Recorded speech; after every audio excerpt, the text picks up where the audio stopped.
Hola, bienvenidos. Este será un pequeño video hablando de la animación. Para ello voy a contar con un software de animación digital. Voy a emplear en este caso un software conocido como TDPaint que me permite trabajar frame a frame las secuencias de animación.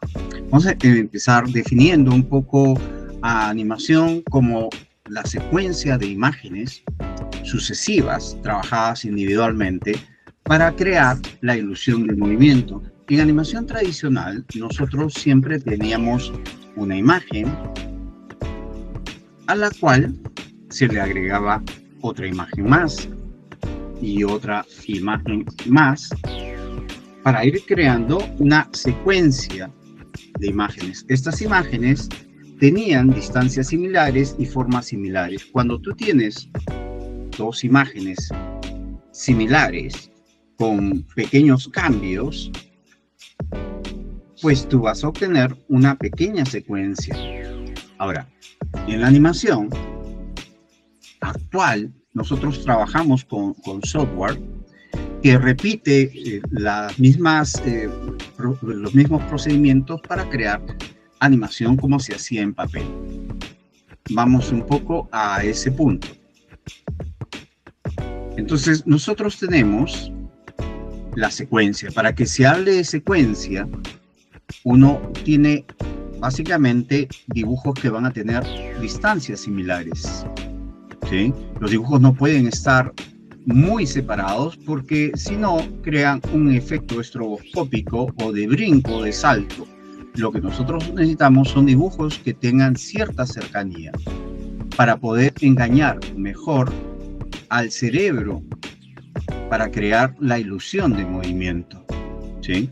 Otra de la idea de esto es que las formas con las cuales nosotros animamos son formas similares. Eso quiere decir que nosotros no podemos hacer un cambio tan rotundo entre un cuadrado y un cono o una estrella o un rostro, porque inmediatamente lo que tú sentirías no es una animación, sino un paso de slides.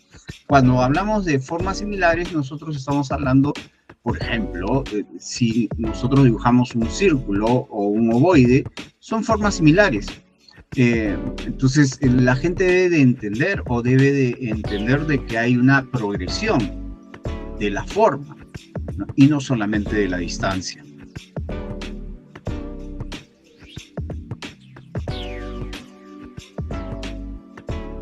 A través del tiempo ha habido múltiples aparatos que han tratado de simular el movimiento. La clave de estos aparatos, llámese zoótropos, praxinoscopios, flipbooks, es que hay una secuencia de imágenes, como lo había dicho, pero esta secuencia de imágenes es presentada a cierta velocidad. Esta velocidad con que se presenta en estos soportes, ya sea el del cine, ¿sí?, o el de un flipbook o de un zoótropo, engaña al cerebro, puesto que, voy a explicarlo, se produce algo que nosotros conocemos como persistencia de la imagen en la retina. Cuando uno ve una película de cine, ve 24 imágenes distintas por cada segundo de proyección en pantalla. Eso quiere decir que cada imagen tiene solamente un 24avo de segundo. Entonces, ¿qué sucede? Son imágenes, como ven, muy rápidas, ¿sí? Muy rápidas. Entonces, el espectador que recibe esta imagen, ¿sí?, a esa velocidad, ¿correcto?, y se impacta, pero esto tiene una explicación. De este modo, la luz, la imagen, entra por el ojo y es conducida por como señales positivas y negativas, ¿sí?, eléctricas a través de los conductos hacia la base del cerebro, donde está el tálamo. El tálamo, a su vez, redistribuye estos impulsos eléctricos a ciertas zonas del cerebro. Estas zonas del cerebro hacen o estimulan, por ejemplo, las formas, el color, la memoria. Pero el asunto con esto es que esto pasa tan rápido, una imagen pasa tan rápido una encima de otro, ¿sí? O sea, tú estás recibiendo la primera imagen 1, esto dura un 24 de segundo. Entonces, en lo que tardas tú en recibir esto, convertirlo en estas señales eléctricas, llevarlas por el conducto hacia el tálamo y luego distribuir por el cerebro, llega una segunda imagen, llega una tercera imagen, llega una cuarta imagen, llega una quinta imagen, y es posible que tú todavía estés recordando la primera imagen.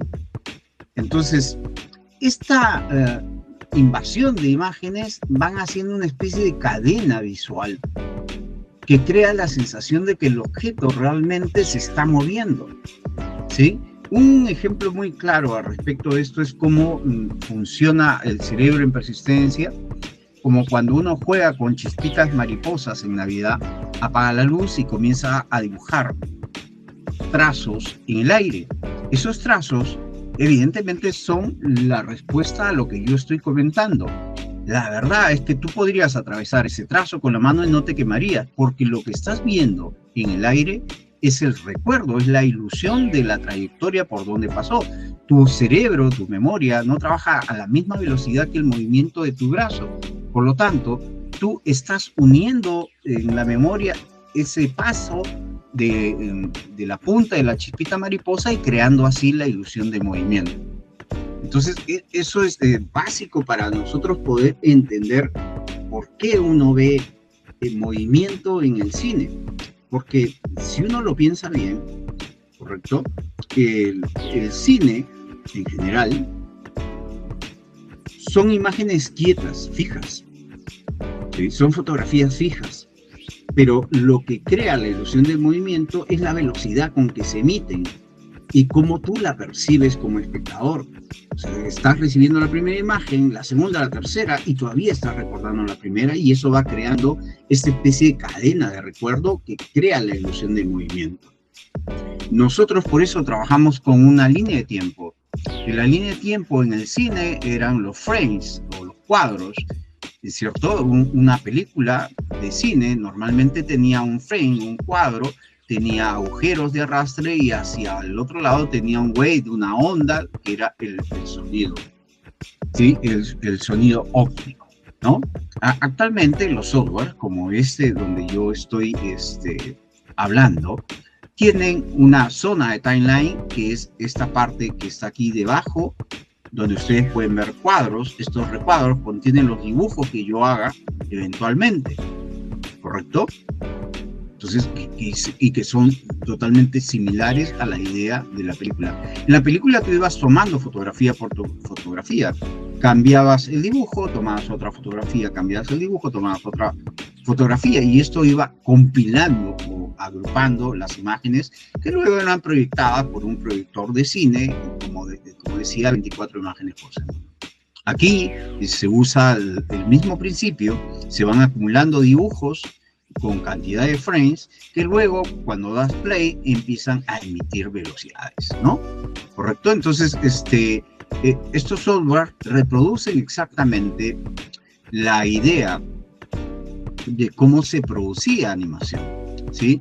De hecho, nosotros tenemos la idea de capas, ¿sí?, que se empleaban en el cine. Ustedes muchas veces han podido seguramente escuchar hablar de la tituladora de multiplano de Disney, que básicamente era una especie de aparato, ¿sí?, con una cámara puesta totalmente en vertical, ¿correcto? Y a la cual se le iban agregando distintas capas de vidrio donde se colocaban los dibujos, esto con el fin de crear la sensación de profundidad en los dibujos, ¿no? En la animación digital actual, tú puedes crear infinita cantidad de capas y layers, por lo tanto, la recreación de profundidad de campo es mucho más fácil de conseguir, ¿no?, a través de esos medios. Entonces, los softwares actuales replican no solamente la terminología, sino la manera de uso de estas partes de aquí, ¿sí? ¿Qué es animar? Animar básicamente es crear una secuencia de dibujos. Dibujas el primer dibujo, llamado como pose o extremo o punta o keyframe, y luego dibujas un segundo dibujo en otra posición, que sería el keyframe 2, ¿cierto? Entonces, uno va de un extremo a otro extremo de dibujo y luego los completa con una secuencia de imágenes conocida como intermedios para suavizar el movimiento, ¿sí? Entonces, normalmente nosotros creamos el primer dibujo, creamos el segundo dibujo, ¿sí? Y en ese caso, para crear los dibujos intermedios, utilizamos una herramienta que es la mesa de luz. La idea de la mesa de luz es ver el dibujo anterior, ver cómo el dibujo anterior está hecho para poder crear el siguiente dibujo, ¿sí? Entonces, más o menos esa es la lógica de cómo uno anima. O sea, tienes extremos, un extremo de inicio, por decir, mano levantada, y un extremo final, mano abajo, y luego vas a tener unos sucesivos intermedios, ¿no? Y esa es más o menos la mecánica. Lo primero que uno busca normalmente es controlar la velocidad, porque la velocidad es reflejo de una serie de cosas. Entonces, como no solamente la velocidad, sino el ritmo, ¿sí? Entonces nosotros siempre tenemos este trabajo de crear el primer dibujo y luego vamos al próximo frame, luego vamos a encender la luz para ver las posiciones de estos frames y poder colocar el dibujo que vaya en medio, ¿sí? Esta mecánica, como decía, funciona igual como lo hacía la animación tradicional. Nuestra unidad de tiempo, de trabajo para el animador, evidentemente es el segundo, ¿no? A partir del segundo y la cantidad de dibujos que se hace, uno puede crear sensaciones, ritmos. Normalmente uno a veces puede pensar que hay que hacer 24 dibujos para completar el segundo, pero normalmente o profesionalmente, digamos, nunca nadie hace ese tipo de animaciones a uno, salvo en casos particulares, ¿no? Donde quieras tener mucho más detalle, donde quieras tener mucho más movimiento y además porque tienes más presupuesto. Normalmente se trabaja en en un margen de 2 por 1 o 3 por 1, o sea, nosotros siempre hacemos como que un tercio, ¿sí? O un medio de la cantidad de dibujos. Si hay 24 imágenes para un segundo, nosotros hacemos 12 dibujos, o podemos estar haciendo 6 dibujos, ¿sí? ¿Qué pasa? ¿Por qué se ve completa la secuencia de animación? Porque el cerebro tiene la facultad muchas veces de completar las ideas, ¿cierto? De completar estas ideas. Entonces va colocando dibujos donde no los hay, porque como decía, el cerebro tiene mucho esa facultad, siempre nos trata de mantener o de interpretar o tener todo bien calculado, informado. Y entonces donde hay un vacío, el cerebro suele completar. Entonces, para los animadores nos va muy bien esa idea, porque empezando, imagínense haciendo pues dibujos a unos, al minuto tendrías que haber tenido 1444 imágenes. Y de hecho sí hay películas que hacen ese tipo de trabajo, pero eh, este, necesitan pues tiempo y necesitan sobre todo la parte presupuestaria, ¿no? Y en estas épocas hay muchos otros rangos de animación con menos frames y que se ven igual de bien y que la gente le sigue agradando, ¿no? Hay muchos cultores de animaciones snap, o sea, rápidas, donde lo que más importa son los extremos y a veces hay algún solo intermedio o hay un par de intermedios o hay imágenes como prolongadas, conocidas como Smurfs, ¿no? Entonces, un poco funciona así la mecánica de la animación en este inicio. Entonces, lo primero como animador lo que tienes que hacer es controlar la velocidad. ¿Cómo se controla la velocidad? Se fija una trayectoria, una distancia, y esa trayectoria o esa distancia hay que subdividirla. O sea, si nosotros tenemos 10 metros, por decir, en pantalla, nosotros tenemos que decidir cómo vamos a subdividir, ya sea cada metro o cada centímetro. Si yo decido hacer cada metro, la velocidad que voy a obtener va a ser rápida, pero si yo decido hacer más subdivisiones, ¿sí? Entonces la velocidad se va a alterar inmediatamente.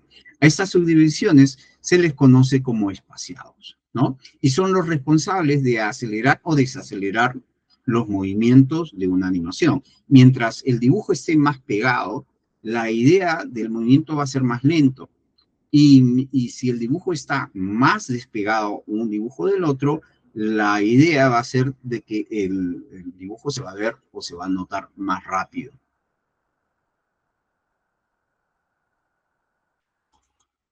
Entonces, cuando yo quiero alterar o cambiar la velocidad, lo que necesito hacer es espaciar. Espaciar, como digo, es subdividir la distancia.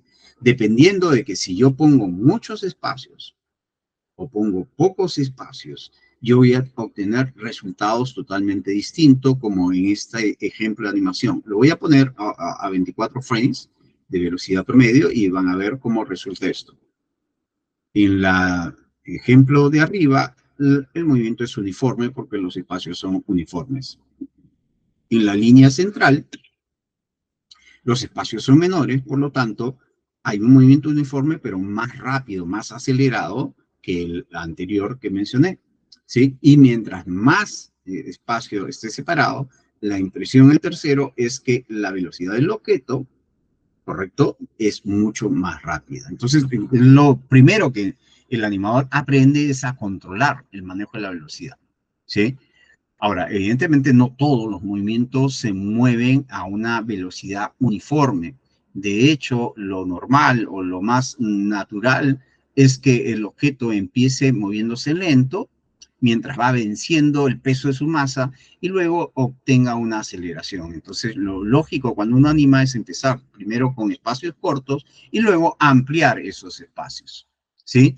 Al resultado de esto se le conoce como velocidad y altera, evidentemente, cómo se comporta un personaje. Entonces, si los espacios entre dibujo y dibujo son pequeños, el movimiento que se obtiene es un movimiento lento, ¿sí? Mucho más suave. Pero si los espacios entre dibujo y dibujo son mucho más amplios, como en este caso, ¿sí? El resultado del movimiento será mucho más rápido. ¿Correcto? Entonces, la clave del control y el manejo de la velocidad, como pueden ver, es el espacio entre dibujo y dibujo.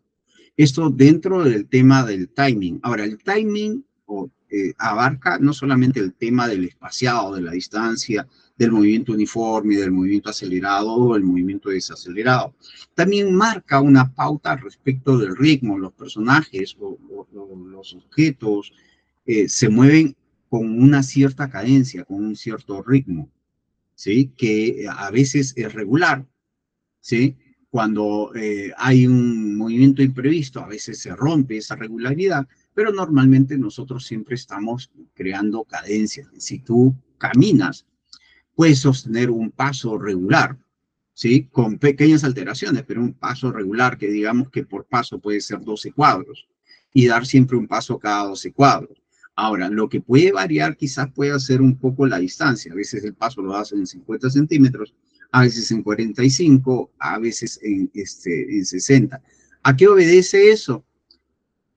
A que normalmente los seres orgánicos, o sea, los personajes que nosotros animamos, imitan lo orgánico, lo natural, y lo normal y no natural es que nadie camine mecánicamente, salvo si está haciendo un paso de marcha militar, donde tratan de tener siempre una distancia regular, o esté practicando algún tipo de baile con coordinación musical, donde los movimientos también son precisos y coinciden con la cadencia o el ritmo mismo de la película, ¿no? Pero en lo normal, cuando uno trabaja animación, se siente un poco más liberado a respecto de tener espacios que no son necesariamente iguales o similares, ¿no? Entonces sería un error, por ejemplo, si yo tratara de hacer caminar a un personaje, ¿cierto? Y los pasos del personaje siempre los pusiera cada por decir, cada 60 centímetros, ¿no? ¿Sí? Al hacer eso, lo que va a suceder es que el espacio se vuelva regular y el movimiento se vuelva mecánico. Ahora, claro, ¿cuál sería la excepción? Estás animando un robot y un robot, claro, tiene los ejes y tiene la distancia de las piernas y tiene una velocidad totalmente regular, por lo que tú sí te podrías esperar que cada paso sea totalmente regular cada 60, ¿no? En las otras situaciones, en la normalidad de los casos, no se da así, ¿no? Nosotros trabajamos con el método pose a pose, lo que significa es que yo voy de una pose inicial a una pose final, como los había estado comentando. En medio de estas dos posturas, esta posición de inicio y esta postura final, hay una serie de dibujos que son los intermedios, ¿sí? Entonces, mi primer trabajo, cuando yo tengo estos extremos, es buscar la posición que está en medio, ¿sí? El dibujo que coincida o que esté en la mitad de esos dibujos, ¿correcto?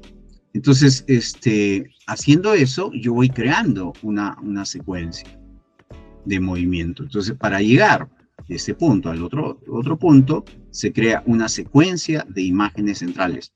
Estas imágenes centrales podrían ser también otros extremos, inicialmente. ¿Por qué? Porque tú decides de repente acentuar, por ejemplo, la anticipación. La anticipación es un movimiento previo a la acción. Crea impulso, genera interés y llama la atención del espectador. Entonces, en vez solamente de girar, el personaje hace una anticipación previa, con los brazos y elevándose hacia arriba. Luego se agacha para crear aún más fuerza, más impulso, antes de rotar el cuerpo hacia el otro lado. Una vez que llega al otro lado, toda esa fuerza, ese impulso que le hemos empujado, tiene que ir descendiendo y el personaje hace una especie de follow, o sea, de un movimiento que se va desacelerando hasta quedar finalmente quieto, ¿no? Esto es lo que normalmente se trabaja, ¿no? Entonces, cuando nosotros creamos movimientos con anticipación, hacemos que el movimiento se sienta mucho más regular, ¿sí? Como digo, la idea de la anticipación es llamar un poquito la atención del espectador. Entonces, normalmente, incluso nosotros a veces solemos aguantar el primer dibujo un poco más de tiempo, solamente para crear o mantener la idea del espectador de que vea qué es lo que se va a mover primero, ¿cierto? Eso es lo que acabo de hacer, le he aumentado la cantidad de cuadros al dibujo 1, ¿cierto? Y luego viene la anticipación, que es este personaje impulsándose hacia abajo, luego el personaje se estira. Este principio de aplastar y estirar también es otro de los principios fundamentales de la animación, junto con el movimiento en arcos, junto con los follows, junto con la animación secundaria, elementos que ahora uno puede encontrar muy fácilmente en tutoriales dentro de las diversas plataformas como YouTube, Vimeo. Hay mucha gente compartiendo este tipo de conocimientos por los cuales nosotros podremos acercarnos fácilmente. También, evidentemente, hay libros que resultan básicos y fundamentales para entender cómo funciona la mecánica, ¿no? Por citar un libro, La ilusión de la vida, que tiene la descripción de los principios de animación. El libro de El kit de supervivencia del animador, de Richard Williams, ¿sí? Y una serie de libros que ahora, por suerte, se pueden obtener, ya sea vía Amazon a través de PDF o pedidos físicos. Las bibliotecas de las universidades ya cuentan con este tipo de libros también para consulta, y también hay libros de consulta en línea, ¿no? Entonces yo recomendaría siempre, de todas maneras, tratar, ¿sí?, de conseguir esta información, ya sea por tutoriales, ¿sí?, que uno puede encontrar realmente en internet, como principios de animación, ¿sí? Entonces, ahora lo único que quedaría sería aplicar todo esto que hemos ido comentando en una pequeña animación. Para esto, voy a empezar primero colocando una posición inicial. Voy a hacer una esfera, lo que todo animador hace al inicio para aprender a controlar tanto la velocidad como la idea de aplazar y estirar, ¿sí? Voy a colocar una guía primero, ¿ya? Una guía que me sirva como para fijar la trayectoria del objeto, ¿sí? Esta guía tiene estas marcaciones que son los espacios. Si yo decido juntar los espacios ahí, quiere decir que por esta zona el movimiento va a ser algo lento. Y luego digamos que el objeto acelera, ¿sí? Hasta impactar, ¿correcto? Esa guía la voy a tener ahí. Sobre esa guía, yo sí voy a trabajar una capa para animar, ¿sí?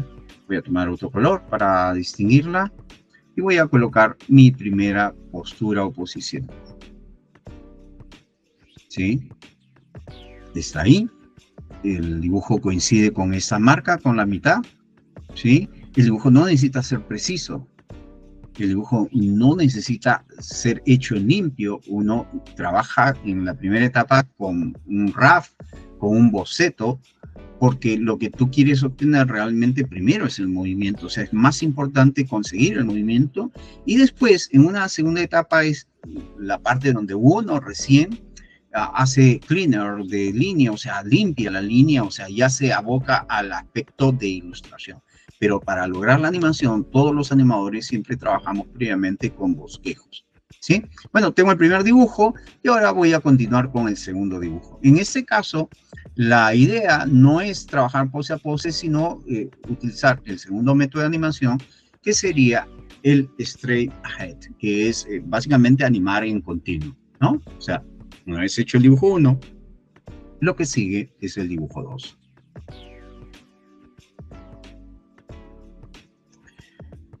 Cada 3 frames yo voy a ir dibujando la nueva posición, ¿sí? Tengo encendida la mesa de luz, por lo tanto puedo ver en azul el dibujo anterior para guiarme de la posición, ¿sí?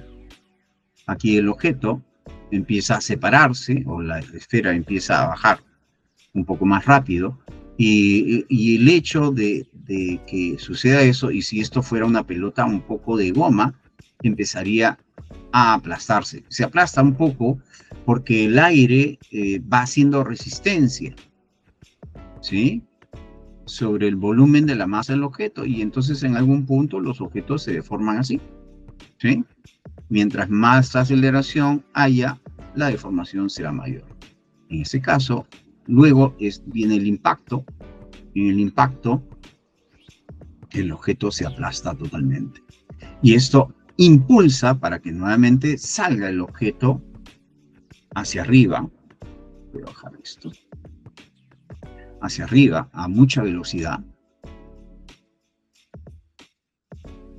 Por supuesto, deformado, ya saben por qué, por la fricción del aire, por la resistencia del aire. El aire tiene una cierta densidad que hace, pues, resistencia.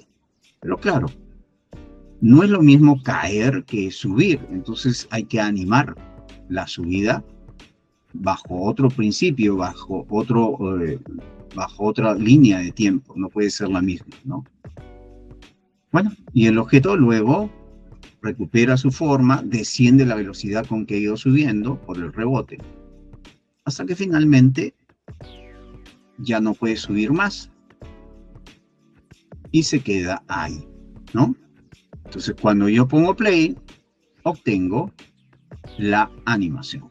Muy bien, chicos, entonces espero que estas explicaciones les ayude a entender un poco el inicio, cómo se crea animaciones. Suerte y siempre estén animados. Gracias con todos ustedes por escucharme y presenciar hasta aquí. Hasta luego.